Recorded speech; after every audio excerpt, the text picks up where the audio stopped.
Thomson's model of an atom. In this module, you will learn about Thomson's model of an atom. After the discovery of electrons and protons in an atom, the next challenge in front of scientists was to know about their arrangement inside the atom. Sir J.J. Thomson was the first one to address this problem. Thomson proposed that an atom consists of a positively charged sphere that is made of protons. All electrons of the atom are embedded in this sphere. Moreover, according to him, the negatively and positively charged particles, or in other words, the number of electrons and protons, were equal. This model was also known as the watermelon or plum pudding model because of its similarity with these two. The seeds of the watermelon can be equated to the electrons or the negatively charged particles, and the red mass can be equated to the protons or the positively charged sphere. Similarly, in a plum pudding, the raisins can be considered as the electrons and the remaining portion can be considered as the positively charged sphere. Let's recap. Sir J.J. Thomson was the first scientist to provide the model of an atom. His model was similar to a watermelon or plum pudding. According to his model, an atom consists of a positively charged sphere made up of protons, and electrons are embedded in it. He also proposed that an atom consisted of equal. His model did not justify the results of some experiments later. So the some experiments which was discovered later or which was performed later, so those experiments he was not able to explain with this theory. So that's where some of the drawbacks we observed. Okay. So let's move on to the next concepts.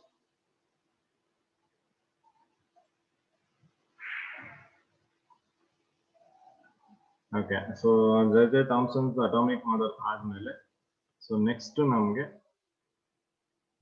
the scientist named Rutherford, Lord Rutherford. So in 1911, Lord Rutherford ಅಂತ ಬರ್ತಾನೆ. So he is going to give or he is going to perform one more experiment. So ಒಂದು experiment ನ perform ಮಾಡ್ತಾನೆ. So by that experiment, he will explain more about atomic model. So you can see here, Rutherford's nuclear model of atom or a particle scattering experiment. ಅಥವಾ ನಾವು ಇದನ್ನ simply ಆಗಿ Rutherford scattering experiment ಅಂತಾನು ಕರಿಬಹುದು.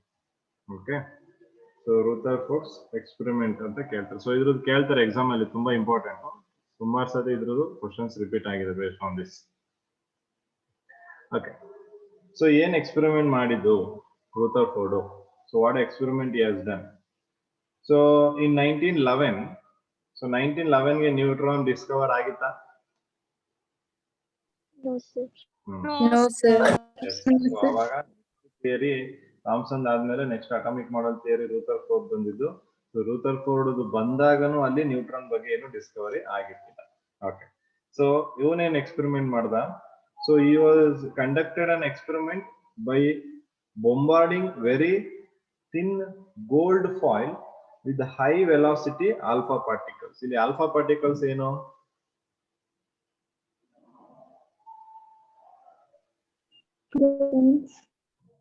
alpha particles ಏನಂತ ಹೇಳಿದೆ? Break ಆಯ್ತು ಇನ್ನೊಂದ್ಸಲ. alpha particles Positively, sir.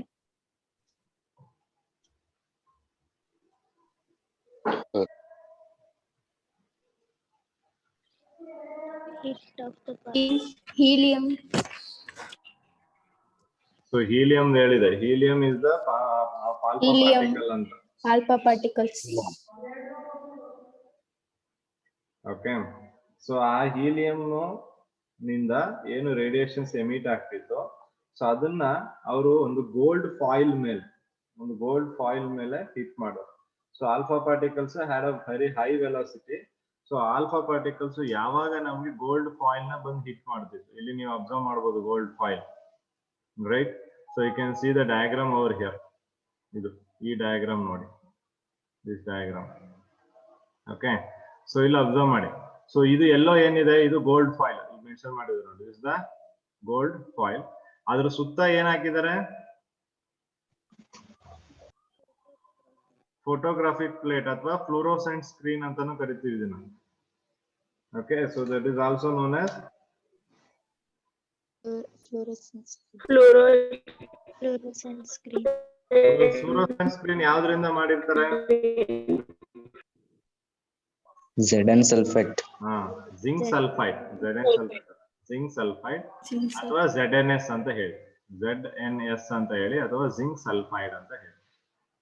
Okay, so ಇದರಿಂದ ನಮ್ಗೆ ಇದೊಂದು ಮಾಡಿದ್ದಾರೆ. ಸೊ ಇದು ನೋಡಿ ಎಷ್ಟು ಫುಲ್ ಕವರ್ ಆಗಿದೆ ಆಕ್ಚುಲಿ. ಓಕೆ, ಆ ರೇಡಿಯೇಷನ್ ಬರಕ್ ಮಾತ್ರ ಬಿಟ್ಬಿಟ್ಟು ಸೊ ಇನ್ ಫುಲ್ ಸರ್ಕ್ಯುಲರ್ ಆಗಿ ಇದನ್ನ ಕವರ್ ಮಾಡಿರ್ತಾರೆ. ಓಕೆ, ಸೊ ಇಲ್ಲಿದೆ ನೋಡಿ, ಇದು ಸ್ಟೋರ್ ಸೋರ್ಸ್. ಓಕೆ, ಸೊ ಇದು ಲೆಡ್ ಬಾಕ್ಸ್, ಇದು ಇಸ್ ದ ಲೆಡ್ ಬಾಕ್ಸ್. ಈ ಲೆಡ್ ಬಾಕ್ಸ್ ಒಳಗಡೆ ಏನಿದೆ? Alpha particles. Helium. ಇಲ್ಲಿಂದ ಎಮಿಟ್ ಆಗುತ್ತೆ. ಸೊ ಅಲ್ಲೊಂದು ಲೆಡ್ ಪ್ಲೇಟ್ ಕೂಡ ಇಟ್ಟಿದ್ದಾರೆ, ಅಂದ್ರೆ ಅದು ಸ್ಲಿಟ್ ತರ ಆಕ್ಟ್ ಮಾಡುತ್ತೆ. So which will allow single rays to pass, ಒಂದೇ ಒಂದು ರೇಡಿಯೇಷನ್ ಪಾಸ್ ಆಗ ಮಾಡುತ್ತೆ. ಓಕೆ, ಸೊ ಆ ರೇಡಿಯೇಷನ್ ಏನಾಗ್ತಿದೆ, ಹೋಗಿ ಯಾವ್ದ್ರ ಮೇಲೆ ಬೀಳ್ತಿದೆ? ಇಲ್ಲಿ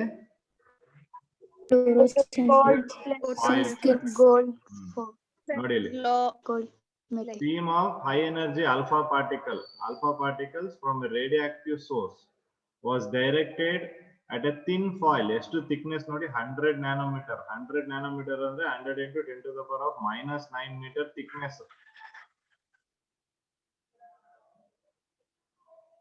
ಕ್ಲಿಯರ್ ಆಗ್ತಿದ್ಯಾ?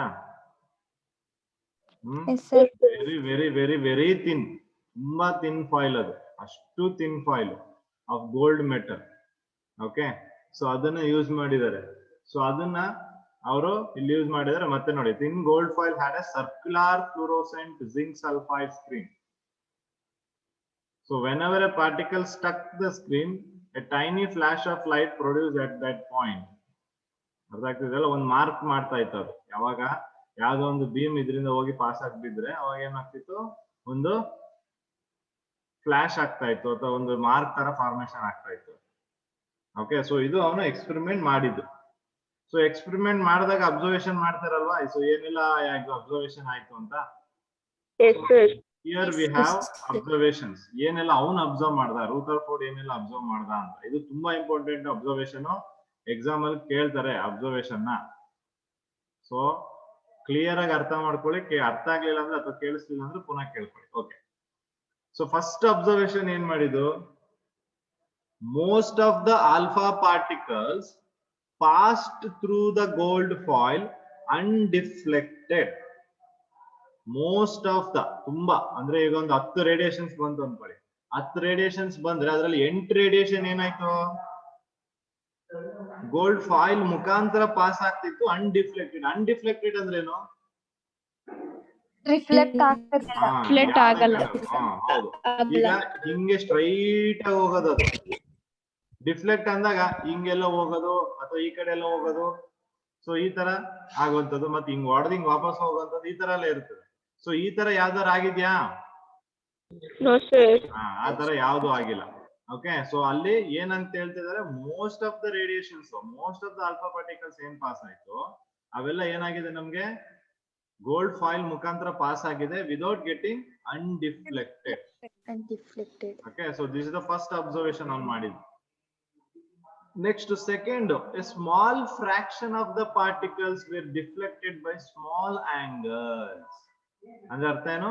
Small fraction. ಫ್ರಾಕ್ಷನ್ ಅಂದ್ರೆ ಅಲ್ಲಿ ಏನ್ ಹೇಳ್ತಿದ್ದಾನೆ, ಅರ್ಧ, ಮುಕ್ಕಾಲು ಅಲ್ವಾ, ಇದು ಫ್ರಾಕ್ಷನ್ ತಾನೆ.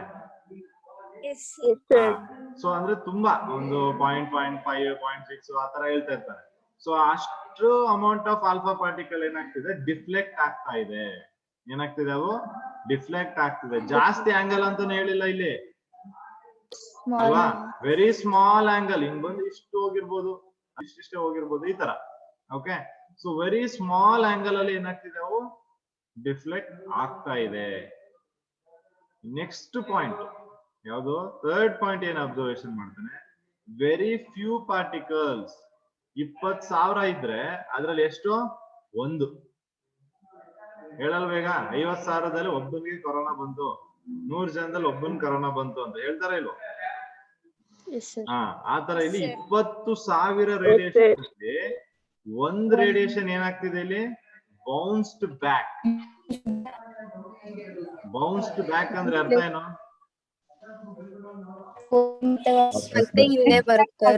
ಹಿಂದೆ ಬಂದ್ಬಿಟ್ಟಿದೆ, ಕಂಪ್ಲೀಟ್ ಹಿಂದೆ ಬಂದ್ಬಿಟ್ಟಿದೆ ಅಲ್ವಾ? ಗೊತ್ತಾಯ್ತಾ ಅಬ್ಸರ್ವೇಷನ್ಸ್? ಕೆಲವು ರೇಡಿಯೇಷನ್ಸ್, ಜಾಸ್ತಿ ರೇಡಿಯೇಷನ್ ಏನಾಗಿತ್ತು, ಸ್ಟ್ರೈಟ್ ಆಗಿ ಹೊಂಟೋಯ್ತು. ಅದ್ರಲ್ಲಿ ಕೆಲವು ರೇಡಿಯೇಷನ್ ಏನಾಯ್ತು, ಸ್ವಲ್ಪ ಡಿಫ್ಲೆಕ್ಟ್ ಆಯ್ತು. ಆ 20,000ದಲ್ಲಿ ಒಂದ್ ರೇಡಿಯೇಷನ್ ಏನಾಯ್ತು, ವಾಡ್ದು ಹಿಂದಕ್ಕೆ ಬಂದು. ಗೊತ್ತಾಯ್ತಾ? ಇದೇ 3 ಅಬ್ಸರ್ವೇಷನ್ ತಾನೇ ಮಾಡಿರೋದು. ನೋಡಿ, deflected by 180 degree, nearly 180 degree ಅಂತ ಹೇಳಿದಾನೆ. ಅರ್ಥ ಆಯ್ತಾ? ಅಬ್ಸರ್ವೇಷನ್ಸ್ ಅರ್ಥ ಆಯ್ತಾ ಎಲ್ರಿಗೂ? ಇವಾಗ ಈ ಇಮೇಜ್ ಅಬ್ಸರ್ವ್ ಮಾಡಿ. ಇಲ್ಲಿ ಈ ಇಮೇಜ್ ಇದೆ, ಈ ಇಮೇಜ್ ನ ಅಬ್ಸರ್ವ್ ಮಾಡಿ. ಸೊ ಆ ಇಮೇಜ್ ಅಲ್ಲಿ ಫಸ್ಟ್ ನೋಡಿ, ಇಲ್ಲಿ ಇವೆಲ್ಲ ಸ್ಟ್ರೈಟ್ ಲೈನ್ ಅಲ್ಲಿ ಹೋಗ್ತಿದ್ಯಾ?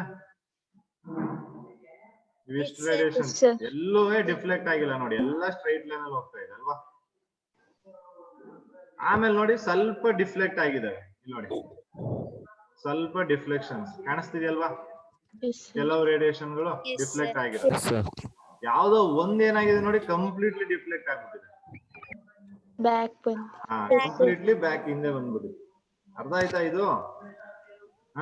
ಇವೆಲ್ಲ ಏನು ಹಾಗಾದ್ರೆ ಇಲ್ಲಿ ರೌಂಡ್ ರೌಂಡ್ ಆಗಿದೆಯಲ್ಲ, ಆಲ್ಫಾ ಪಾರ್ಟಿಕಲ್ಸ್. ಈ ಗೆರೆಗಳು, ಈ ಗೆರೆಗಳೇ ಆಲ್ಫಾ. ಯಾವ್ದ್ರದ್ದು ಆಟಮ್? ಹೀಲಿಯಂ ಆಲ್ಫಾ ಪಾರ್ಟಿಕಲ್ ಅಂತ ಹೇಳ್ತಾ ಇದ್ದೀನಿ ನಾನು. ಪುನಃ ಅದೇ ಇಲ್ಲಿ ಎಲ್ಲಿ ಬರಕ್ ಸಾಧ್ಯ?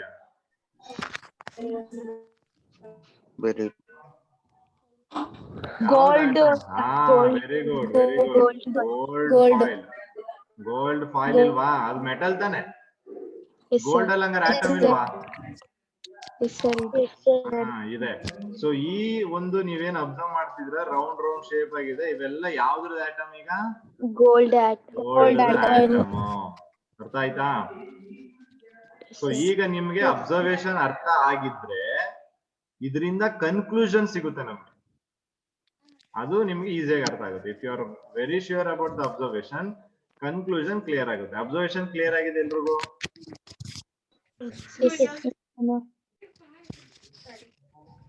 ಅಬ್ಸರ್ವೇಷನ್ ಎಲ್ರಿಗೂ ಕ್ಲಿಯರ್ ಆಗಿದೆಯಾ? ಸೊ ಅಬ್ಸರ್ವೇಷನ್ ಎಲ್ರಿಗೂ ಕ್ಲಿಯರ್ ಆಗಿದ್ರೆ, so next we'll see the conclusions. ಏನೇನ್ ಕನ್ಕ್ಲೂಷನ್ ಕೊಟ್ಟ ಈ ಅಬ್ಸರ್ವೇಷನ್ ಗಳಿಂದ ಅಂತ ನೋಡೋಣ. ಓಕೆ, ಸೊ ನೆಕ್ಸ್ಟ್ ನೋಡಿ, ಇಲ್ಲಿ ಹೇಳ್ತಾ ಇದ್ದಾನೆ, conclusions regarding the structure of atom. ಏನ್ ಕನ್ಕ್ಲೂಷನ್ ಕೊಟ್ಟ?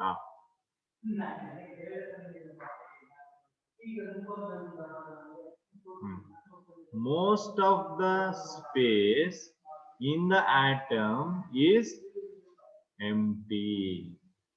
ಇದು ಫಸ್ಟ್ ಕನ್ಕ್ಲೂಷನ್ ನೋಡಿ. ಅಬ್ಸರ್ವೇಷನ್ ಮಾಡಿ ಆಯ್ತು. ಅಬ್ಸರ್ವೇಷನ್ ಮಾಡಿದ್ಮೇಲೆ ಏನೆಲ್ಲ ಕನ್ಕ್ಲೂಷನ್ ಅಂತ. ಸೊ ಏನ್ ಹೇಳ್ತಿದ್ದಾನೆ, ಆಟಮ್ ಒಳಗಡೆ, ಈಗ ಆಟಮ್ ನೀವು ತಗೊಂಡಿದ್ದೀರಲ್ವಾ, ಈ ಆಟಮ್ ಒಳಗಡೆ ಜಾಸ್ತಿ ಏನಿದೆ?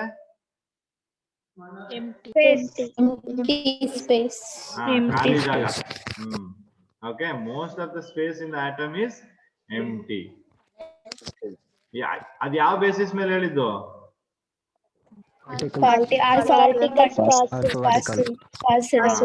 ಅನ್ಡಿಫ್ಲೆಕ್ಟೆಡ್ ಆಗಿದೆ ಅಲ್ವಾ? ಕರೆಕ್ಟ್ ತಾನೆ?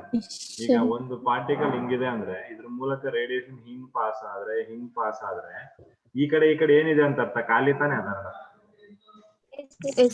ಈಗ ಏನಾದ್ರು ಇದ್ರಲ್ಲಿ ಇಲ್ಲಿ ಹೊಡೆದ್ರೆ ಏನಾಗುತ್ತೆ? ಹಿಂಗ್ ಪಾಸ್ ಆಗಕ್ಕಾಗುತ್ತೆ ಅದು? ಇಲ್ಲ, ಅದು ಹಿಂಗ್ ಡಿಫ್ಲೆಕ್ಟ್ ಆಗ್ಬೋದು ಅಲ್ವಾ? ಸೊ ಹಂಗಾಗಿ ಇಲ್ಲಿ ಮೋಸ್ಟ್ ಆಫ್ ದ ರೇಸ್ ಒಳಗಡೆ ಪಾಸ್ ಆಗಿರೋದು ಆ ಆಟಮ್ ಒಳಗಡೆ ತುಂಬಾ ಖಾಲಿ ಜಾಗ ಇದೆ ಅಂತ ಹೇಳ್ತಾರೆ. ಆಗಿದ್ಯಾ? Yes sir. ಅರ್ಥ ಆಯ್ತಾ ನಿಮ್ಗೂ? Okay. So first conclusion ಅದು. So next second conclusion ನೋಡೋಣ. A few positively charged alpha particles were deflected. The deflection must be due to enormous force, showing that the positive charge of the atom is not spread throughout the atom as Thomson had assumed. The positive charge has to be concentrated in a very small volume that repelled and deflected positively charged alpha particle.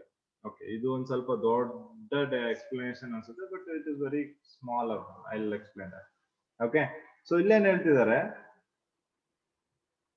Small race deflect ಆಯ್ತು ಅಲ್ಲಿ, ಹೌದಾ? Yes sir. ನಾವು ಅದನ್ನ observe ಮಾಡುದು.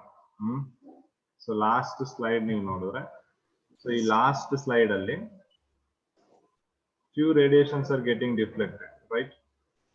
Yes sir.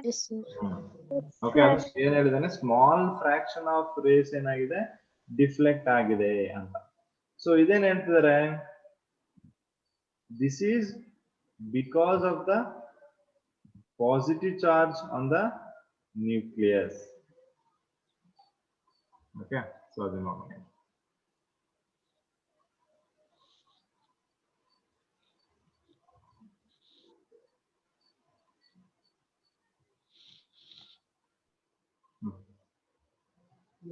So the deflection must be due to enormous force, showing that positive charge of the atom is not spread throughout the atom.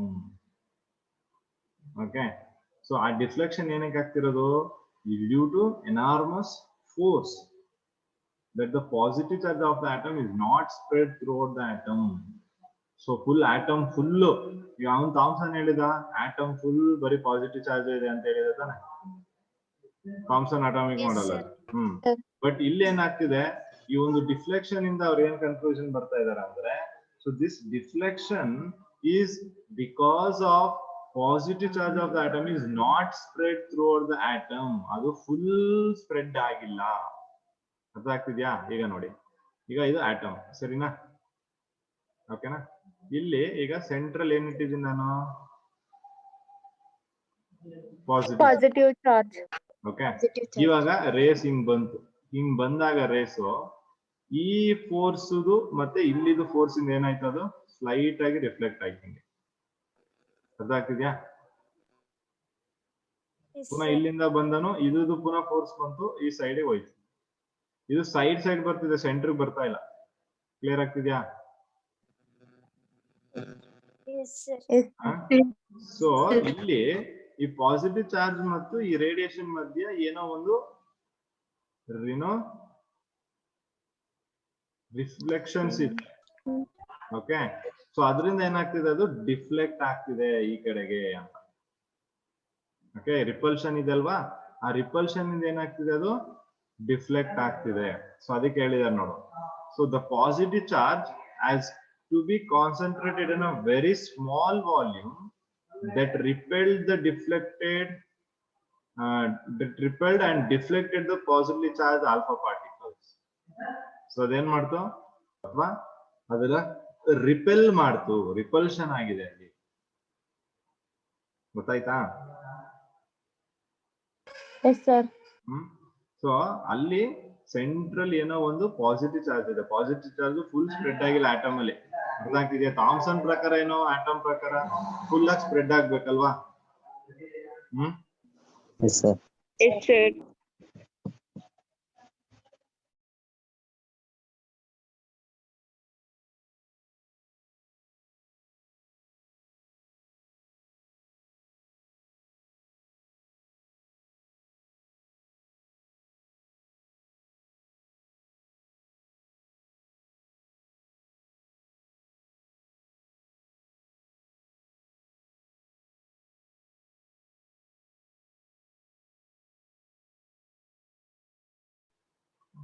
So ಗೊತ್ತಾಯ್ತಾ ಈಗ? So ಅವನ್ Thomson ನೋಡ್ಕೊಳ್ಳಿ, ಥಾಮ್ಸನ್ ಹೇಳಿದ್ದು full ಎಲ್ಲಾ ಕಡೆನೂ ಪಾಸಿಟಿವ್ ಚಾರ್ಜ್ ಡಿಸ್ಟ್ರಿಬ್ಯೂಟ್ ಆಗಿದೆ ಅಂತ. But ರೂಥರ್ಫೋರ್ಡ್ experiment ಇಂದ ಏನ್ ಗೊತ್ತಾಗ್ತಿದೆ ನಿಮ್ಗೆ ಹೇಳಿ? ನೆಗೆಟಿವ್ ಪಾಸಿಟಿವ್ ಇದೆ, ನೆಗೆಟಿವ್ ಇದೆ. ಸೆಂಟ್ರಲ್ ಮಾತ್ರ ಇರೋದು ಪಾಸಿಟಿವ್ ಚಾರ್ಜ್. ಎಸ್, ಯಾರೋ ಹೇಳಿದ್ರು ಸೆಂಟ್ರಲ್ ಮಾತ್ರ ಇರೋದು ಅಂತ. ಅದು ಇಂಪಾರ್ಟೆಂಟ್. Yes sir. ನಾನು ಅದನ್ನ ಹೇಳ್ತಾ ಇರೋದು ಇಲ್ಲಿ. ಪಾಸಿಟಿವ್ ನೆಗೆಟಿವ್ ಎರಡು ಇದೆ ಅನ್ನೋದು ಆಲ್ರೆಡಿ ಥಾಮ್ಸನ್ ಹೇಳಿದಾನೆ. ಬಟ್ ಪಾಸಿಟಿವ್ ಎಲ್ಲಿದೆ ಅನ್ನೋದನ್ನ ಥಾಮ್ಸನ್ ತಪ್ಪಾಗಿ ಹೇಳಿದ್ದ. ಥಾಮ್ಸನ್ ಎಲ್ಲಾ ಕಡೆನೂ ಪಾಸಿಟಿವ್ ಇದೆ ಅಂತ ಹೇಳಿದ್ದ. ಎಲ್ಲಾ ಕಡೆನೂ ಇಲ್ಲ ಕಣ್ರಪ್ಪ. ಈಗ ಎಲ್ಲಾ ಕಡೆನೂ ಹಿಂಗ್ ಇದ್ದಿದ್ರೆ ಬರುವಂತದ್ರಲ್ಲಿ ಎಷ್ಟೊಂದು ರೇಡಿಯೇಷನ್ ಡಿಫ್ಲೆಕ್ಟ್ ಆಗ್ಬೇಕಿತ್ತಾನೆ ಅಲ್ವಾ? ಎಷ್ಟೊಂದು ರೇಡಿಯೇಷನ್ ಡಿಫ್ಲೆಕ್ಟ್ ಆಗ್ಬೇಕಿತ್ತು. ಈಗ ಎಲ್ಲಿ ಬರ್ತಾ ಇರೋ ಅಷ್ಟು ಎಲ್ಲಾ ರೇಡಿಯೇಷನ್ ಡಿಫ್ಲೆಕ್ಟ್ ಆಗ್ತಿದೆ ನಿಮ್ಗೆ? ಆಗ್ತಾ ಇಲ್ಲ. ನಮ್ಗೆ ಆಗ್ತಾ ಇರೋದೇ ಎಷ್ಟು ಫ್ರಾಕ್ಷನ್, ತುಂಬಾ ಕಮ್ಮಿ ಅಲ್ವಾ?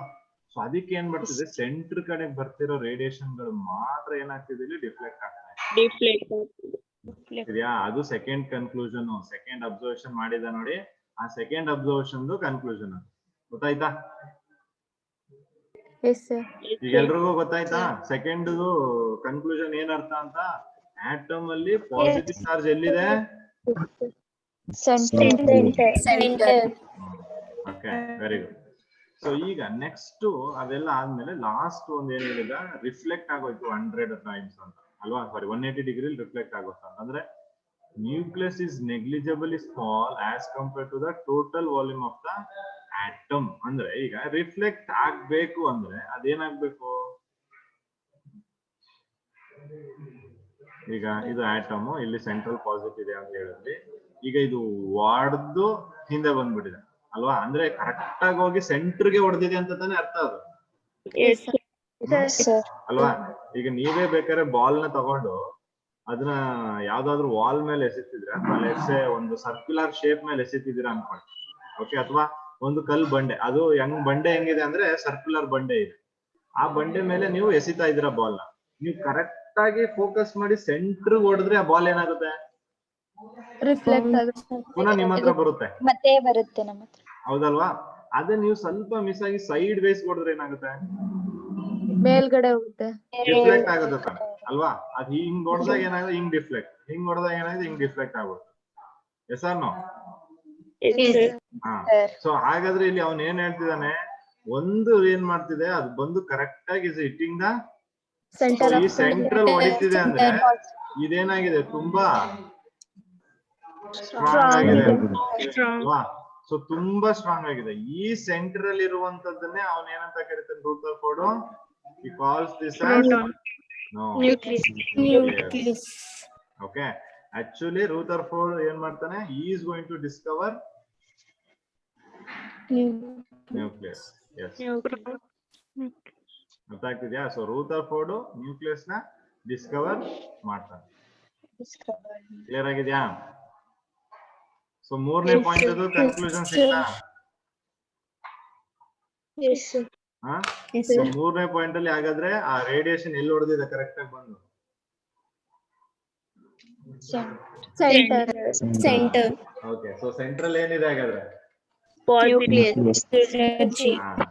ಗುಡ್. ಸೊ ಸೆಂಟ್ರಲ್ ನ್ಯೂಕ್ಲಿಯಸ್ ಇದೆ. ಸೊ ಆ ನ್ಯೂಕ್ಲಿಯಸ್ ಒಳಗಡೆ ಯಾವ ಚಾರ್ಜ್ ಇದೆ? Positive charge. ಸೊ ಈಗ ಗೊತ್ತಾಯ್ತಾ? ಸೊ ಈಗ ಇಲ್ಲೆಲ್ಲ ಏನು, ಈ ಜಾಗ ಎಲ್ಲ ಹಾಗಾದ್ರೆ empty. Yes. So most of the space in atom is empty. Clear ಆಗಿದೆಯಾ? ಈಗ ಮೂರು ಕನ್ಕ್ಲೂಷನ್ ಗಳು ಅರ್ಥ ಆಯ್ತಾ ನಿಮ್ಗೆ? ಓಕೆ, ಸೊ ಇಲ್ಲಿ ಅದನ್ನೇ ಹೇಳ್ತಾರೆ, ಮೂರು ಕನ್ಕ್ಲೂಷನ್ ಆದ್ಮೇಲೆ ನೀವು ಅಬ್ಸರ್ವ್ ಮಾಡಿ. So the size of atom ಮತ್ತೆ size of nucleus. Okay, so atom size ಜಾಸ್ತಿ ಇರ್ಬೇಕಾ, ನ್ಯೂಕ್ಲಿಯಸ್ ಸೈಜ್ ಜಾಸ್ತಿ ಇರ್ಬೇಕಾ? ಈಗ ಆಟಮ್ ಸೈಜ್. ಸೊ ನೀವು ನೋಡಬಹುದು ರೇಡಿಯಸ್ ಆಫ್ ದ ಆಟಮ್ ಎಷ್ಟಿದೆ? 10 to the power of minus 10 metre ಇದೆ. ಅದೇ ರೇಡಿಯಸ್ ಆಫ್ ನ್ಯೂಕ್ಲಿಯಸ್ ಬಂದ್ರೆ 10 to the power of minus 15 metre. So ಅಲ್ಲೇ ನೀವು ಅಬ್ಸರ್ವ್ ಮಾಡಬಹುದು, ಆಟಮ್ ಒಳಗಡೆ ನ್ಯೂಕ್ಲಿಯಸ್ ಇದೆ. It is very smaller Dhan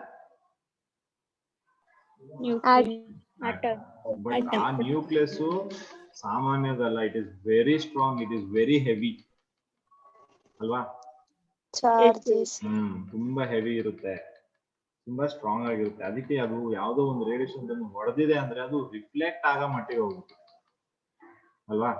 ಅದೇ ಹೆವಿ ಅಲ್ಲ ಅಂದಿದ್ರೆ ಏನಾಗ್ತಿತ್ತು, ಅಷ್ಟು ಚೆನ್ನಾಗಿ ರಿಫ್ಲೆಕ್ಟ್ ಆಗಿ ಬರೋದ ಅದು ಬರ್ತಿರ್ಲಿಲ್ಲ. ಸೊ ಅದನ್ನು ಕೂಡ ಹೇಳ್ತಾನೆ, because of its heavy nature ಅಥವಾ because of its strong nature ಅದೇನಾಗಿದೆ, ಅದು ರಿಫ್ಲೆಕ್ಟ್ ಆಗಿದೆ. ಅದು ಅಷ್ಟು ಸ್ಟ್ರಾಂಗ್ ಇಲ್ಲ, ಅಷ್ಟು ಸ್ಟ್ರೆಂತ್ ಇಲ್ಲ ಅಂದಿದ್ರೆ ಅದು ರಿಫ್ಲೆಕ್ಟ್ ಆಗ್ತಾನೆ ಇರ್ಲಿಲ್ಲ ನಮಗೆ. ಕ್ಲಿಯರ್? ಓಕೆ. ಸೊ ಇದಿಷ್ಟು ನಾನು ಹೇಳ್ತಾನೆ. ಸೊ ಅವನು ಅದೇ ರೀತಿ ಕಂಪೇರ್ ಮಾಡ್ತಾನೆ. ನೀವು ಕ್ರಿಕೆಟ್ ಸ್ಟೇಡಿಯಂ ನೋಡಿರ್ಬೇಕು, ನೋಡಿದ್ರೆ ಎಲ್ಲರೂ ಕ್ರಿಕೆಟ್ ಸ್ಟೇಡಿಯಂನ. ಆ ಕ್ರಿಕೆಟ್ ಸ್ಟೇಡಿಯಂ ನ ನಾವು ಆಟಮ್ ಅಂತ ಕನ್ಸಿಡರ್ ಮಾಡಿದ್ರೆ, ಆ ಕ್ರಿಕೆಟ್ ಸ್ಟೇಡಿಯಂ ಅಲ್ಲಿ ಪಿಚ್ ಇರುತ್ತೆ. ಆ ಪಿಚ್ ಸೆಂಟ್ರಲ್ಲಿ ನಾನು ಕ್ರಿಕೆಟ್ ಬಾಲ್ ನ ಇಡ್ತೀನಿ. ಅರ್ಥ ಆಗ್ತಿದ್ಯಾ? ಆ pitch centrally we are going to keep the cricket ball. So ನೀವೀಗ ಇಮ್ಯಾಜಿನ್ ಮಾಡ್ಕೊಬೇಕು, ಸ್ಟೇಡಿಯಂ ಎಷ್ಟು ದೊಡ್ಡದಿದೆ, ಆ ಸ್ಟೇಡಿಯಂ ಅಲ್ಲಿ ಪಿಚ್ ಚಿಕ್ಕದು, ಆ ಪಿಚ್ ಅಲ್ಲೂ ಒಂದು ಬಾಲ್ ಇಟ್ಟಿದ್ದೀನಿ. ಆ ಬಾಲ್ ಏನು? ನ್ಯೂಕ್ಲಿಯಸ್. ಇವಾಗ ನೀವು ಪ್ರೋಟಾನ್ ಅಂತ ಹೇಳಂಗಿಲ್ಲ, ಅದನ್ನ ನ್ಯೂಕ್ಲಿಯಸ್ ಅಂತ ಹೇಳ್ಬೇಕು. Got the name for that now. Okay. So that is the nucleus. So now you can imagine ಆಟಮ್ಗೂ ಮತ್ತೆ ನ್ಯೂಕ್ಲಿಯಸ್ಗೂ ಎಷ್ಟು ಸೈಜ್ ಅಲ್ಲಿ ಡಿಫ್ರೆನ್ಸ್ ಇದಾವೆ ಅಂತ. ದೊಡ್ಡ ಸ್ಟೇಡಿಯಂ, ಆ ಸ್ಟೇಡಿಯಂ ಅಂದಾಗ ಅದ್ರಲ್ಲಿ ಸ್ಮಾಲ್ ಅಂದ್ರೆ ಅದು ಎಷ್ಟು ತುಂಬಾ ಚಿಕ್ಕದಿದೆ ಅಂತ ನಿಮ್ಗೆ ಗೊತ್ತಾಗುತ್ತೆ. Is that clear? Okay. So ಇದಿಷ್ಟು ಅವನು ನಮ್ಗೆ ಕನ್ಕ್ಲೂಷನ್ಸ್ ಕೊಡುವಂತದ್ದು. ಅವ್ನು ಬೇಸ್ಡ್ ಆನ್ ಯಾವ್ದ್ರ ಮೇಲೆ ಅಬ್ಸರ್ವೇಷನ್ ಮಾಡಿರ್ತಾನಲ್ಲ, ಆ ಅಬ್ಸರ್ವೇಷನ್ ಬೇಸಿಸ್ ಮೇಲೆ ಅವನು ಇಷ್ಟು ಕನ್ಕ್ಲೂಷನ್ ಗಳನ್ನ ಕೊಡ್ತಾನೆ. ಕ್ಲಿಯರ್ ಆಗಿದೆಯಾ? ಓಕೆ. ಸೊ ನೆಕ್ಸ್ಟ್, ಈಗ ಅಕಾರ್ಡಿಂಗ್ ಟು ದಿಸ್ ಸೊ ಹೇಗಿದೆ ಮಾಡೆಲ್? ಇವಾಗ ನಮ್ಗೆ ಗೊತ್ತಾಗಿದೆ ಆಲ್ಮೋಸ್ಟ್. ಈ ಕನ್ಕ್ಲೂಷನ್ ಗಳನ್ನ ಓದ ತಕ್ಷಣ ನಮ್ಗೆ ಅರ್ಥ ಆಗ್ಬಿಡ್ತದೆ, ಓ ಆಟಮ್ ಹಿಂಗಿದೆ ಅಂತ ನೀವೇ ಇಮ್ಯಾಜಿನ್ ಮಾಡ್ಬೋದು ಅಲ್ವಾ. ಸೊ ಈಗ ನೋಡಿ ಏನ್ ಹೇಳ್ತಾರೆ ಅವನ ಪ್ರಕಾರ ಮಾಡೆಲ್, ಆ ರೂದರ್ಫೋರ್ಡ್ ಪ್ರಕಾರ ಅಟಾಮಿಕ್ ಮಾಡೆಲ್ ಹೇಗಿದೆ. The positive charge and most of the mass of the atom is concentrated extremely in the small region. This small region was called as nucleus. ಅಲ್ವಾ? ಇವಾಗ ಈ ಕಂಪ್ಲೀಟ್ ಆಟಮ್ ಮಾಸ್ ಯಾವ್ದ್ರ ಮೇಲೆ concentrate ಆಗಿದೆ? Centre part ಮೇಲೆ ತಾನೆ. Mass ಕೇಳಿದಾಗ ನೀವೇನ್ ಹೇಳ್ತೀರಾ? ಟೋಟಲ್ ನಂಬರ್ ಆಫ್ ಪ್ರೋಟಾನ್ ಮತ್ತೆ ನ್ಯೂಟ್ರಾನ್ ಎಷ್ಟು ಇದೆ ಅದನ್ನ ಹೇಳ್ತೀರಾ ಅಲ್ವಾ. Total number of proton neutron ಇಲ್ಲಿರುತ್ತೆ ಅಲ್ವಾ. ಈ ಪ್ರೋಟಾನ್ ನ್ಯೂಟ್ರಾನ್ ವೇರಿನೇ ಆಗಲ್ವಲ್ಲ. ಬಾಂಡಿಂಗ್ ಆದ್ರೂನು ನಾನ್ ಬಾಂಡಿಂಗ್ ಆಗದೆ ಇದ್ರೂನು ಇದೇನಾಗುತ್ತೆ, ಎಲೆಕ್ಟ್ರಾನ್ ತಾನೇ ಲಾಸ್ ಆಗೋದು. ಪ್ರೋಟಾನ್ ಲಾಸ್ ಆಗುತ್ತಾ? ಪ್ರೋಟಾನ್ ಹೊರಗಡೆ ಹೋಗಕ್ ಸಾಧ್ಯ ಇದೆಯಾ? Not at all possible. Okay. So proton neutron ಒಳಗಡೆ ಇರ್ತವೆ. ಸೊ ಹಾಗಾಗಿ ಏನ್ ಹೇಳ್ತಾನೆ, ಕಂಪ್ಲೀಟ್ ಆಟಮ್ದು ಮಾಸ್ ಯಾವ್ದ್ರ ಮೇಲೆ ಕಾನ್ಸಂಟ್ರೇಟ್ ಆಗಿದೆ ಅಂದ್ರೆ, ಕಂಪ್ಲೀಟ್ ಆಗಿ ಯಾವ್ದ್ರ ಮೇಲೆ ಕಾನ್ಸಂಟ್ರೇಟ್ ಆಗಿರ್ತದೆ? ಸೆಂಟ್ರಲ್ ಇರುವಂತಹ ನ್ಯೂಕ್ಲಿಯಸ್. ಈಗ ಫಾರ್ ಎಕ್ಸಾಂಪಲ್ ನಿಮ್ದು ಬಾಡಿ ಮಾಸ್ ಯಾವ್ದ್ರ ಮೇಲೆ ಕಾನ್ಸಂಟ್ರೇಟ್ ಆಗಿದೆ? ನಿಮ್ ಕಂಪ್ಲೀಟ್ ಬಾಡಿ ಮಾಸ್ ನ ಯಾವ್ದು ಒತ್ಕೊಂಡಿರೋದು? ಯಾವ್ದು? ಲೆಗ್. ನೀವು ನಿಂತ್ಕೊಂಡಾಗ ಕಂಪ್ಲೀಟ್ ನಿಮ್ ಬಾಡಿ ಮಾಸ್ ನ ಯಾವ್ದು ಹೋಲ್ಡ್ ಮಾಡ್ತಿರ್ತದೆ? ಲೆಗ್ ಹೋಲ್ಡ್ ಮಾಡಿರುತ್ತೆ ಅಲ್ವಾ. ಸೊ ಅದೇ ರೀತಿ ಇಲ್ಲಿ ಆಟಮ್ದು ಹೋಲ್ ಮಾಸ್ ನ ನ್ಯೂಕ್ಲಿಯಸ್ ಹೋಲ್ಡ್ ಮಾಡ್ಕೊಂಡಿದೆ. ಅರ್ಥ ಆಗ್ತಿದ್ಯಾ? ಸೊ ಅವನು ಏನ್ ಹೇಳಿದ, ಯಾರು ಜೆ ಥಾಮ್ಸನ್, ಮಾಸ್ ಆಟಮ್ದು ಏನಾಗಿದೆ, ಕಂಪ್ಲೀಟ್ ಆಗಿ ಸ್ಪ್ರೆಡ್ ಆಗಿದೆ, ಎಲ್ಲಾ ಕಡೆನೂ ಸ್ಪ್ರೆಡ್ ಆಗಿದೆ ಅಂತ ಹೇಳಿದ ಅಲ್ವಾ. ಬಟ್ ರೂದರ್ಫೋರ್ಡ್ ಪ್ರಕಾರ ಅದು ಎಲ್ಲಾ ಕಡೆ ಸ್ಪ್ರೆಡ್ ಆಗಿಲ್ಲ, ಅದು ಪರ್ಟಿಕ್ಯುಲರ್ ಆಗಿ ಒಂದೇ ಒಂದು ಸೆಂಟ್ರಲ್ ಮೇಲೆ ಫೋಕಸ್ ಆಗಿದೆ. ಕ್ಲಿಯರ್ ಆಗಿದ್ಯಾ? So positive charge is densely concentrated on extremely small region. ಚಿಕ್ಕ ರೀಜನ್ ತಾನೆ ಅದು. ನ್ಯೂಕ್ಲಿಯಸ್ ಸ್ಮಾಲ್ ದೊಡ್ಡದ? ಸ್ಮಾಲ್ ತಾನೆ. ಆ ಒಂದು ಸ್ಮಾಲ್ ಪೋರ್ಷನ್ ಅವರು ನ್ಯೂಕ್ಲಿಯಸ್ ಅಂತ ಕರೆದ್ರು. ಅರ್ಥ ಆಗ್ತಿದ್ಯಾ? ನಿಮ್ಗೆ ಏನಾದ್ರು ಕ್ವಶನ್ ಬಂದ್ರೆ ಹೂ ಇಸ್ ಡಿಸ್ಕವರ್ಡ್ ನ್ಯೂಕ್ಲಿಯಸ್ ಅಂದ್ರೆ ರೂದರ್ಫೋರ್ಡ್ ನ್ಯೂಕ್ಲಿಯಸ್ ನ ಡಿಸ್ಕವರ್ ಮಾಡಿದ್ರು. ನೆನ್ಪಿಟ್ಕೊಳ್ಳಿ. ಓಕೆ. ಸೊ ನೆಕ್ಸ್ಟ್ ಪಾಯಿಂಟ್ ನೋಡೋದಾದ್ರೆ, next point, the nucleus is surrounded by electrons. ಕರೆಕ್ಟಾ ಇದು? ಇದು ನ್ಯೂಕ್ಲಿಯಸ್ ಆದ್ರೆ ಇದು ಸುತ್ತ ತಾನೆ ಎಲೆಕ್ಟ್ರಾನ್ಸ್ ಇದಾವೆ ಅಲ್ವಾ. Okay. So that move around the nucleus with a very high speed. ನೆನ್ಪಿಟ್ಕೊಳ್ಳಿ, this very important again. J Thomson ಹೇಳಿದ್ದ ಎಲೆಕ್ಟ್ರಾನ್ಸ್ ಕಾನ್ಸ್ಟೆಂಟ್ ಮೂವ್ ಆಗಲ್ಲ, ಸ್ಟ್ಯಾಟಿಕ್ ಅಂತ. ಬಟ್ ರೂದರ್ಫೋರ್ಡ್ ಹೇಳ್ತಿದ್ದಾನೆ ಎಲೆಕ್ಟ್ರಾನ್ಸ್ ಮೂವ್ ಆಗ್ತಿದೆ, ಸರ್ಕ್ಯುಲರ್ ಪಾತ್ ಅಲ್ಲಿ ಮೂವ್ ಆಗ್ತಿದೆ ವಿತ್ ಹೈ ಸ್ಪೀಡ್ ಅಲ್ಲಿ. ಆ ಸರ್ಕ್ಯುಲರ್ ಪಾತ್ ನ ಏನಂತ ಕರ್ದ? ಪುನಃ ಕೇಳ್ತಾರೆ ಈ ಕ್ವಶನ್, ಆರ್ಬಿಟ್ ಅಂದ್ರೆ ಏನು? What you mean by orbit? Question ಕೇಳ್ತಾರೆ. Okay, the path which is covered or which is traveled by an electron around the nucleus. Okay, the path which is traveled or covered by the electron around the nucleus. ಅದನ್ನ ಏನಂತ ಕರೀತೀರಾ? Orbit. Okay, orbit ನೀವು ಏನದು teeth whitening use ಮಾಡ್ತಿರಲ್ಲ, ಆ orbit ಅಲ್ಲ ಇದು. So this is a path, circular path.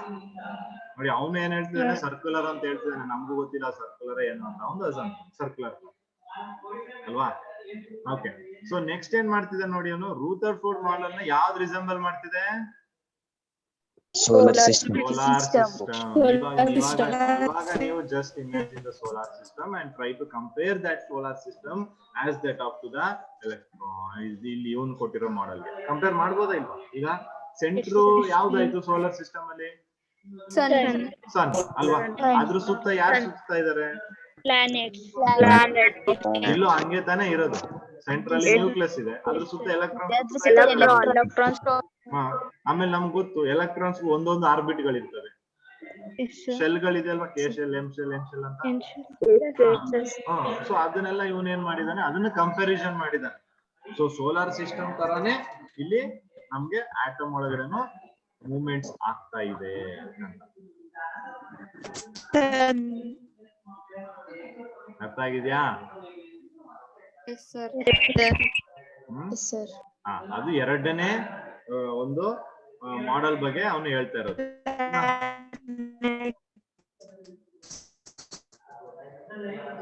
Last one ನೋಡಿ, electrons and nucleus are held together by electrostatic force of attraction. ಅಂದ್ರೆ ಏನರ್ಥ? ನ್ಯೂಕ್ಲಿಯಸ್ ಅಂದ್ರೆ ಪಾಸಿಟಿವ್ ಚಾರ್ಜ್ ಮತ್ತೆ ನೆಗೆಟಿವ್ ಚಾರ್ಜ್ ಮಧ್ಯೆ ಏನಿದೆ ಇಲ್ಲಿ? Attraction. ಫೋರ್ಸ್ ಆಫ್ ಅಟ್ರಾಕ್ಷನ್ ಇದೆ ಅಲ್ವಾ? ಆ ಫೋರ್ಸ್ ಆಫ್ ಅಟ್ರಾಕ್ಷನ್ ಏನಂತ ಕರೆದಿದ್ದಾರೆ ಇಲ್ಲಿ? ನೆನಪಿಟ್ಕೋಬೇಕು. ಸೊ ಯಾವಾಗ ಯಾರಾದ್ರೂ ಎಲೆಕ್ಟ್ರೋಸ್ಟಾಟಿಕ್ ಫೋರ್ಸ್ ಆಫ್ ಅಟ್ರಾಕ್ಷನ್ ಅಂದ್ರೆ ಏನಂದ್ರೆ ಒಂದು ಪಾಸಿಟಿವ್ ಮತ್ತೆ ಒಂದು ನೆಗೆಟಿವ್ ಮಧ್ಯೆ ಇರುವಂತಹ force is nothing but Electrostatic force of attraction. Clear ಆಗಿದೆ ಅಲ್ವಾ? ಏನು ಡೌಟ್ಸ್ ಇದೆ ಈಗ ಇದರಲ್ಲಿ ನಿಮ್ಗೆ? ಇದರಲ್ಲಿ ಏನ್ ಡೌಟ್ಸ್ ಇದೆ ತಿಳ್ಕೊಳ್ಳಿ, ಯಾಕಂದ್ರೆ ತುಂಬಾ ಇಂಪಾರ್ಟೆಂಟ್. ಇದ್ರ ಮೇಲೆ ಸಖತ್ತು ಕಾಂಪಿಟೇಟಿವ್ ಎಕ್ಸಾಮ್ಸ್ ಅಲ್ಲಿ ಕ್ವಶನ್ಸ್ ಗಳು ಕೇಳ್ತಾರೆ. ಈಚ್ ಅಂಡ್ ಎವ್ರಿಥಿಂಗ್ ನಿಮ್ಗೆ ಅರ್ಥ ಆಗಿರ್ಬೇಕು. ನೀವು ಇವತ್ತೇ ಇದನ್ನ ಓದ್ಬೇಕು ಬುಕ್ ತೆಗೆದು. ನೀವು ಓದಿಲ್ಲ ಬುಕ್ ತೆಗೆದು ಬರೀ ನಾನು ಹೇಳಿದ್ನ ಕೇಳ್ಕೊಂಡ್ರೆ ನಿಮ್ಗೆ 50% ಅರ್ಥ ಆದಂಗೆ, ಇನ್ನು 50% ಅರ್ಥ ಆಗೋದಿಲ್ಲ. ಅದಕ್ಕೆ ಓದ್ಬೇಕು. ನಾನು ತುಂಬಾ ಸ್ಲೋ ಆಗಿ ಮಾಡ್ತೀನಿ, ಯಾಕಂದ್ರೆ ಇಷ್ಟು ಕಾನ್ಸೆಪ್ಟ್ ಗಳನ್ನ ನಾವು ಆಕ್ಚುಲಿ ಇಷ್ಟು ದಿನಕ್ಕೆ ಒಂದು ಥಿಯರಿ ನಾನು ಮಾಡ್ತಾ ಇರೋದು. ಆಕ್ಚುಲ್ ಆಗಿ ಮಾಡ್ಬೇಕು ಅಂದ್ರೆ ದಿನಕ್ಕೆ 3 ಥಿಯರಿ ಮುಗಿಸ್ಬೇಕು. ನಾವು ಒಂದೇ ಒಂದು ಥಿಯರಿ ಮಾಡ್ತಾ ಇದೀವಿ ನಾವು. ಓಕೆ, ಸೊ ಯಾರಿಗೆ ಏನೇ ಒಂದು ಡೌಟ್ಸ್ ಬಂದ್ರೆ ಅಟ್ಲೀಸ್ಟ್ ನಿಮ್ಗೆ ಅಲ್ಲಿ ನೆಟ್ವರ್ಕ್ ಇಶ್ಯೂ ಏನಾದ್ರು ಇದ್ರೆ ಚಾಟ್ ಬಾಕ್ಸ್ ಅಲ್ಲಿ ಹಾಕಿ ಡೌಟ್ಸ್ ಗಳನ್ನ. ಓಕೆ, ಇಲ್ಲಾಂದ್ರೆ ಸಪರೇಟ್ ಆಗಿ ಬೇಕಾದ್ರೆ ವಾಟ್ಸ್ಆಪ್ ಮಾಡಿ ಡೌಟ್ಸ್ ಗಳನ್ನ ಕ್ಲಿಯರ್ ಮಾಡ್ಕೊಳ್ಳಿ. But don't carry your doubts. ನೀವು ಡೌಟ್ಸ್ ಗಳನ್ನ ಕ್ಯಾರಿ ಮಾಡ್ಕೊಂಡು ನೆಕ್ಸ್ಟ್ ಹೋಗ್ಬೇಡಿ. ಯಾಕಂದ್ರೆ ಈಚ್ ಪಾಯಿಂಟ್ ಆಫ್ ಟೈಮ್ ಅಲ್ಲಿ ಯಾವಾಗ ನಿಮ್ಗೆ ಕ್ವಶನ್ ಗಳು ಬರುತ್ತೆ ಗೊತ್ತಾಗಲ್ಲ. ಪುನಃ ಇವತ್ ಬಂದಿದ್ದ ಕ್ವಶನ್ ನಾಳೆ ನೆನ್ಪುಳಿಯಲ್ಲ. ನನ್ಗಂತೂ ಉಳಿಯಲ್ಲ, ನಿಮ್ಗೂ ಉಳಿಯುತ್ತೆ ಇಲ್ಲೋ ಗೊತ್ತಿಲ್ಲ. ಓಕೆ, ಸೊ ಅದಕ್ಕೆ ಅವಾಗಿಂದ ಅವಾಗ್ಲೇ ಕ್ಲಿಯರ್ ಮಾಡ್ಕೊಳ್ಳಿ. ಸೊ ಈಗ ಎಲ್ಲರಿಗೂ ಕ್ಲಿಯರ್ ಆಗಿದೆಯಾ ಇವತ್ತಿಂದು? What time your class ends? 11:15 ಗೆ ಎಂಡ್ ಆಗುತ್ತಾ? ಸರ್, ಪ್ರೋಟಾನ್ ಮತ್ತೆ ಎಲೆಕ್ಟ್ರಾನ್ಸ್ ಸೇಮ್ ನಂಬರ್ಸ್ ಅಲ್ಲಿ ಇರುತ್ತೆ ಅಲ್ವಾ? ಹೌದಪ್ಪ. ಈ ಅಟಾಮಿಕ್ ಮಾಡೆಲ್ ಪ್ರಕಾರ ಪ್ರೋಟಾನ್ಸ್ ಮತ್ತೆ ಎಲೆಕ್ಟ್ರಾನ್ಸ್ ಎರಡುವೆ ಈಕ್ವಲ್ ನಂಬರ್ ಅಲ್ಲಿ ಇರ್ಬೇಕು. ಸರ್, ಎಲೆಕ್ಟ್ರಾನ್ಸ್ ಬೇರೆ ಆಟಮ್ಗೆ ಹೋದಾಗ ನ್ಯೂಕ್ಲಿಯಸ್ ಅಲ್ಲಿ ಪ್ರೋಟಾನ್ ಜಾಸ್ತಿ ಇರುತ್ತೆ, ಎಲೆಕ್ಟ್ರಾನ್ ಕಮ್ಮಿ ಆಗುತ್ತೆ ಅಲ್ವಾ? ಹೌದು, ಖಂಡಿತವಾಗಿ. ಸರ್ ಅವಾಗ ಹ್ಮ್ ಸರಿ ಹೋಗುತ್ತೆ ಅದು. ಇಲ್ಲ ಆಕ್ಚುಲಿ ನೋಡಿ, ಯಾವ್ದಾಗ ಒಂದು ಸತಿ ಈಗ ಪ್ರೋಟಾನ್ ಇದೆ ಅಂದಾಗ ಈಕ್ವಲ್ ನಂಬರ್ ಆಫ್ ಪ್ರೋಟಾನ್ ಮತ್ತೆ ಈಕ್ವಲ್ ನಂಬರ್ ಆಫ್ ಎಲೆಕ್ಟ್ರಾನ್ ಇದ್ರೆ ಆವಾಗ ಅದೇನು ಸ್ಟೇಬಲ್. ಯಾವಾಗ ಇದರಲ್ಲಿ ಹೆಚ್ಚು ಕಮ್ಮಿ ಆಗುತ್ತೆ ಈ ಪ್ರೋಟಾನ್ ಮತ್ತೆ ಎಲೆಕ್ಟ್ರಾನ್ ನಂಬರ್ ಅಲ್ಲಿ ಯಾವಾಗ ಹೆಚ್ಚು ಕಮ್ಮಿ ಆಗುತ್ತೆ ಅವಾಗ ಅದನ್ನ ನಾವು ಅನ್ಸ್ಟೇಬಲ್ ಅಂತ ಕರ್ಸ್ಕೊತೀವಿ. ಓಕೆ, ಅನ್ಸ್ಟೇಬಲ್ ಆಗೋದು ಸ್ಟೇಬಲ್ ಆಗೋದು ಅದಕ್ಕೆ ಬಿಟ್ಟಿದ್ದು. ಇವಾಗ ನಾವು ಯಾವ್ದೋ ಒಂದು ಕೆಮಿಕಲ್ ರಿಯಾಕ್ಷನ್ಸ್ ಮಾಡ್ತಿದೀವಿ ಅಂದ್ರೆ ಅದ್ರಲ್ಲಿ ಇವೆಲ್ಲ ಬಂದೇ ಬರುತ್ತೆ, ಸ್ಟೆಬಿಲಿಟಿಗಳು, ಅನ್ಸ್ಟೇಬಲ್ ಆಗುವಂತ ಸ್ಟೇಬಲ್. ಬಟ್ ಯಾವುದೇ ಒಂದು ಅನ್ಸ್ಟೇಬಲ್ ಆಗಿರುವಂತ atom always tries to become stable. ಅದು ಹೇಗ್ ಬೇಕಾದ್ರೂ ಆಗ್ಬೋದು, ಒಂದು ಆಟಮ್ ಗೇನ್ ಮಾಡ್ಕೊಂಡು ಲಾಸ್ ಮಾಡ್ಕೊಂಡು ಮತ್ತೆ ಶೇರ್ ಮಾಡ್ಕೊಂಡಾದ್ರೂ ಆಗ್ಬಿಡ್ತದೆ. ಓಕೆ, ಸೊ ಇದು ನಾವು ಲಾಸ್ ಆಗದೇ ಇಲ್ಲ ಅಂತ ಹೇಳಕ್ ಆಗಲ್ಲ, ಆಗುತ್ತೆ. But they will find a way to get become stable. ಗೊತ್ತಾಗಿದ್ಯಾ? Sir stable means octet structure ಅಲ್ಲಿ ಇರ್ಬೇಕಂತ ಅಲ್ವೇ? ಹೌದು, ಸ್ಟೇಬಲ್ ಅಂದ್ರೆ ಆಕ್ಟೇಟ್ ಸ್ಟ್ರಕ್ಚರ್ ಅಲ್ಲಿ ಇರಬೇಕು. ಬಟ್ ಆಕ್ಟೇಟ್ ಸ್ಟ್ರಕ್ಚರ್ ಅಲ್ಲೂ ನಮ್ಗೆ ಕೆಲವೊಂದು ಡ್ರಾಬ್ಯಾಕ್ಸ್ ಗಳಿದಾವೆ. ಎಲ್ಲಾನು ಆಕ್ಟೇಟ್ ಸ್ಟ್ರಕ್ಚರ್ ನ ಎಕ್ಸಿಬಿಟ್ ಮಾಡಲ್ಲ. ನಾವು ಅದನ್ನ ಈಗ ನೆಕ್ಸ್ಟ್ ಕೆಮಿಕಲ್ ಬಾಂಡಿಂಗ್ ಅಂತ ಒಂದು ಚಾಪ್ಟರ್ ಬರುತ್ತೆ, ಆ ಚಾಪ್ಟರ್ ಅಲ್ಲಿ ಡಿಸ್ಕಷನ್ ಮಾಡ್ತೀವಿ. ಆಕ್ಟೇಟ್ ಸ್ಟ್ರಕ್ಚರ್ ಬಗ್ಗೆ ಡಿಸ್ಕಸ್ ಮಾಡಿ ಅದ್ರದ್ದು ಡ್ರಾಬ್ಯಾಕ್ಸ್ ಗಳು ಮಾಡ್ತೀವಿ. ಬಟ್ ಅದೇ ನಾವ್ ಹೇಳ್ದಂಗೆನೆ ಆಕ್ಟೇಟ್ ಸ್ಟ್ರಕ್ಚರ್ ಬರಬೇಕು ಅಂದ್ರೆ ಇಲ್ಲ ನೋಬಲ್ ಗ್ಯಾಸ್ ಕಾನ್ಫಿಗರೇಷನ್ ಬರಬೇಕು, ಅವಾಗ ಅವು ಸ್ಟೇಬಲ್ ಅಂತ. ಗೊತ್ತಾಗಿದ್ಯಾ? ಮತ್ತೇನ್ ಡೌಟ್ಸ್ ಇದೆ?